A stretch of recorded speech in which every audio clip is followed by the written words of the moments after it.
Output pins மட்டும் எடுத்துகிட்டு போய் என்ன பண்ணோம், நம்ம டேரெக்டாக ஜிபிஐயோட இன்டர்ஃபேஸ் பண்ணலாம். ஓகே, அடுத்து இந்த RA2 வந்து எடுத்துகிட்டு போயிட்டு டேரெக்டாக நம்ம இங்கே இன்டர்ஃபேஸ் பண்ணிடலாம். அடுத்து RA3,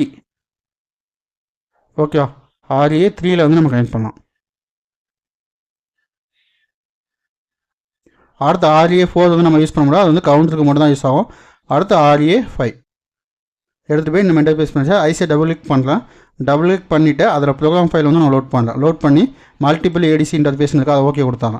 ஓகே கொடுத்துட்டு இப்போ வந்து நான் ப்ளே பண்ணுறேன். இப்போ இதில் பார்த்திங்க அப்படின்னா வெல்கம் EDU ப்ராடக்ட் லேப்னு நமக்கு வந்து பிரிண்ட் ஆயிடுச்சு. இப்போ எல்லா சென்சாருமே வந்து பார்த்திங்க அப்படின்னா 5111 அப்படின்னு வந்து பிரிண்ட் ஆகும். ஃபஸ்ட்டு சென்சார் மட்டும் ஃபில்லாக இருக்கனால 5111 பிரிண்ட் ஆகாமல் 511 அப்படின்னு வந்து பிரிண்ட் ஆகிடுச்சு. 1023 பிரிண்ட் ஆகிட்டு மற்ற சென்சார் எல்லாமே 5111 அப்படின்னு பிரிண்ட் ஆகிருக்கு. ஓகே, இப்போ வந்து பார்த்திங்க அப்படின்னா செகண்ட் சென்சார் வேரி பண்ணியிருக்கேன், தேர்ட் சென்சார் வேரி பண்ணியிருக்கேன், அடுத்து ஃபோர்த்து சென்சாரும் வேரி பண்ணிட்டேன்.